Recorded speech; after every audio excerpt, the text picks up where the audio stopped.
係講網友呢條片就講少林方丈釋永信嘅事。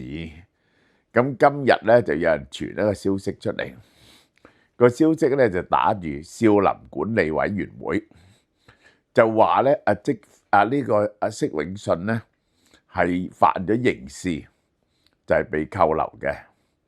咁而個消息咧傳出嚟咧就話咧，釋永信帶住6個情人、21個仔女，然後仲有6、7個自願嘅人，31日喺虹橋機場意圖離境外逃，結果被截咗落嚟咁。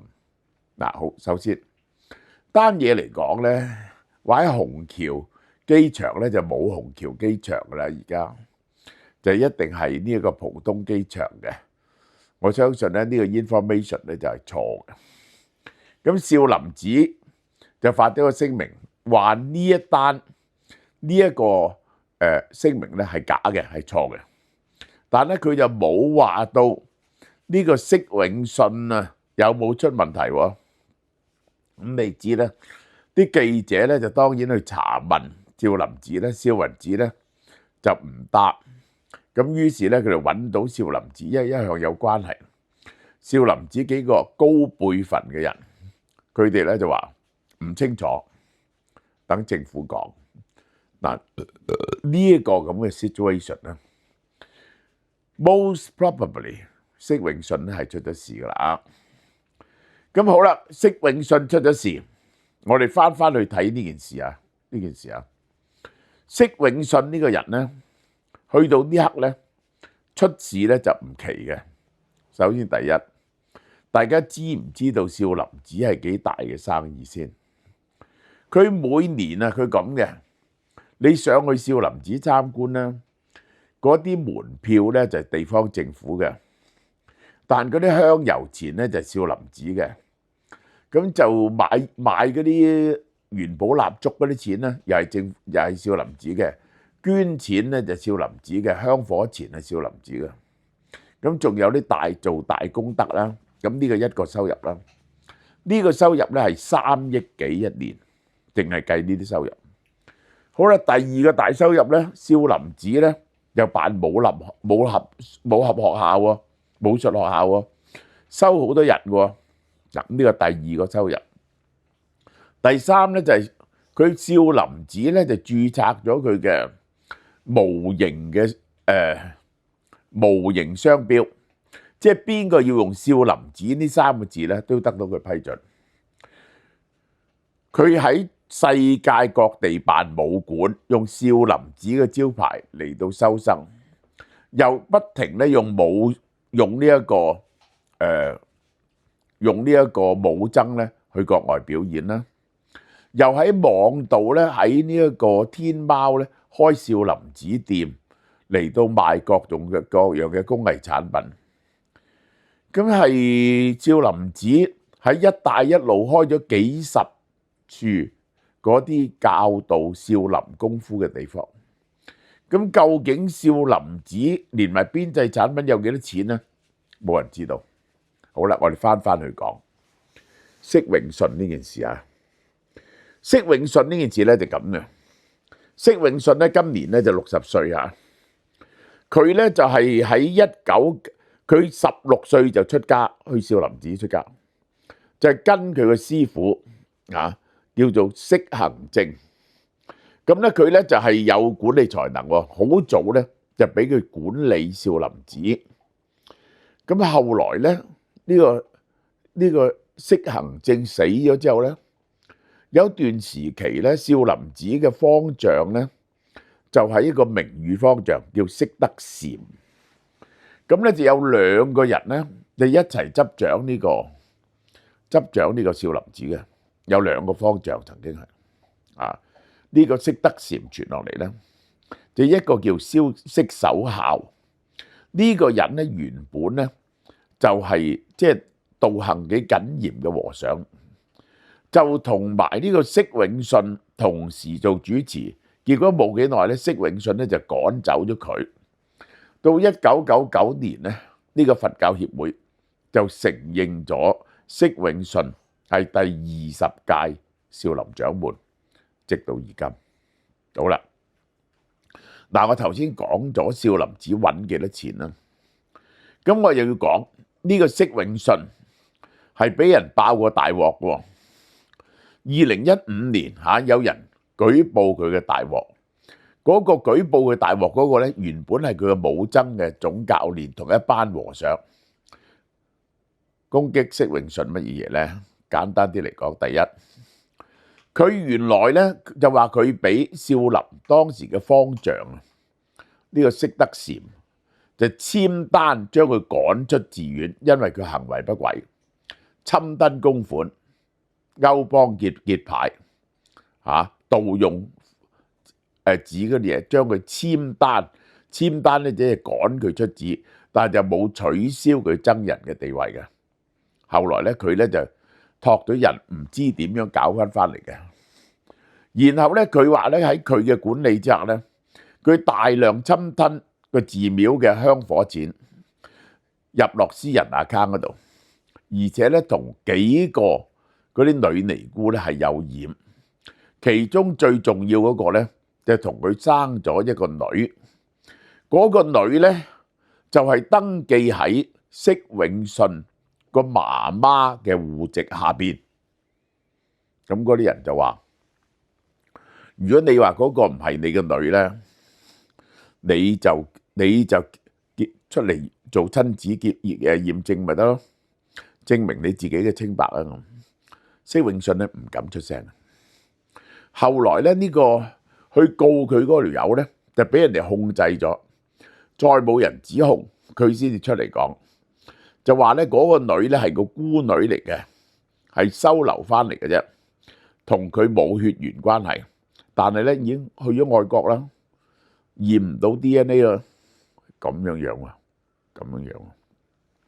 好啦，件事好明顯係撳咗落嚟嘅，即係你叫我，你叫我問，你問我咧，我當然係認為咧，你話佢去咗外國驗唔到 DNA，即係你個女啦，都唔使講啦，使咗佢去外國，會喺你阿媽屋企養大，係咪？呢個好好笑，而且佢嗰個情人咧，仲掌握咗呢一個嗰個少林寺啊，嗰種一個授權少林寺商標嗰間公司嘅35%，呢個咧係水洗都唔清嘅。對人喺咁嘅情況之下咧，你以為咧呢個釋永順咧就一定冇命啦？結果唔係喎，佢 overcome 咗嗰件事，佢繼續做落去喎。嗱，2015年嗰陣時係習近平剛啱上台嚇，我相信咧舊嗰排胡溫咧仲有勢力喺度，嗰個佛教協會嗰啲人咧係保住咗呢個釋永順，呢個就係。咁佢咧就係一路咧，佢都係人大嚟嘅喎，係佛教協會嘅副會長喎，係人大喎。佢就帶領呢個少林寺咧做好多生意，賺好多錢。嗱，我哋可以想像得到，呢個人咧賺咗好多錢之後咧，佢一定係賄賂咗對上宗教管理委員會嗰啲人咧。咁嗰啲人咧就17個理由咧，就幫佢冚低呢單嘢嘅。因為點解啊？如果揭出嚟少林寺主持係個淫魔嚟嘅，生晒仔嘅，咁仲有人捐錢俾少林寺嘅，係咪破壞晒少林寺嘅聲譽啊？為咗少林寺嘅聲譽咧，我哋一定要撳住佢。嗱，呢啲一定係大把人講嘅嘢，一定係大把人講嘅嘢。你睇嗰件事嘅 clarification 咧，你就知個實情咧就係咁。好啦，最近咁呢個釋永順咧似乎冇事啊，但係你留意到佢而家咧有2點嘅。第一就係呢個少林寺咁多年賺咗幾多錢咧？咁樣我相信係數以百億計嘅，少林寺嘅收入係數以百億計，一個龐大嘅利益，一個龐大嘅授權系統。喺咁嘅情況之下呢，喺習近平嘅領導之下，係唔係又有人呢個上次出自係2015年啦，就又再將呢件事拎翻出嚟攻擊呢個釋永信呢？嗱，我話俾你聽，喺2015年，如果你仲係嗰種舊派嘅呢個宗教協會嗰啲人嘅包庇之下呢，佢過到骨。今日喺習近平嘅領導之下呢，呢啲嘢過唔到骨嘅。如果你真係生咗個女，如果你真係侵吞咗少林嘅錢，而家習大大係過唔到骨嘅。呢啲咁嘅事呢，一查就穿嘅。即係我首先要講嘅呢就係香港咪中國呢啲咁嘅寺廟，無論呢個佛教或者道教，都係 under 宗教事務管理局。而個宗教事務管理局呢，就一班共產黨官僚，係冇人會為呢個宗教去獻身，或者好嚴肅地對待呢個問題。喺全世界呢，都冇一笪地方，即係佢哋會有一啲商業化嘅，都會賣一啲 souvenir，但係好似佢咁大張旗鼓做生意非常少。因為咧，你咁樣做嘅時候咧，就令到人覺得你都唔係搞宗教嘅，你都係搞錢嘅。即係咧，梵蒂岡咧都唔會公然將嗰啲嘢咧嚟到商業化，嗰啲商標嗰啲咧嚟到賣出去授權俾人。而少林寺就係如此。我相信釋永信真係出咗事嘅，呢個係而佢一出事咧就唔會係小事，呢個咧對少林寺嘅聲譽咧係造成極大嘅打擊嘅。咁就係我再講講咧少林寺嘅武功啊！我以前成日睇武俠小說，少林寺嘅武功係達摩傳落嚟嘅。我一向都覺得講笑啦，達摩點會傳落嚟？但後來我睇到南印度嘅古武術，真係好似少林功夫喎，好多招數係嗰種對策啊！我就開始相信原來達摩似乎係將印度南部嘅古武術傳咗嚟少林，呢個係第一樣嘢。第二樣嘢咧就係咧，少林寺咧從來都係同當地官府合作嘅，就係至於呢一個洪門講嗰個南少林、莆田少林咧，喺考證上係唔存在嘅。結果少林寺係被燒係咩時候咧？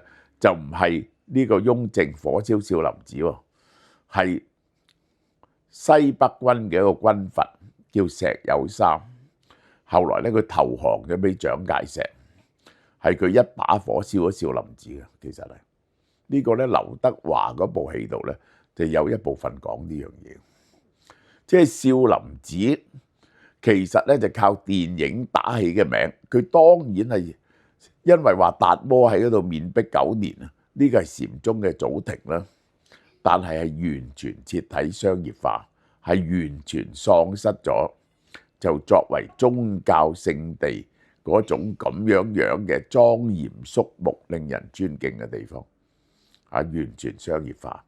而少林寺嘅武功咧，就係拎嚟表演下啦，唔好拎嚟實鬥實戰啦，但係咧佢嘅影響力依然係好大嘅。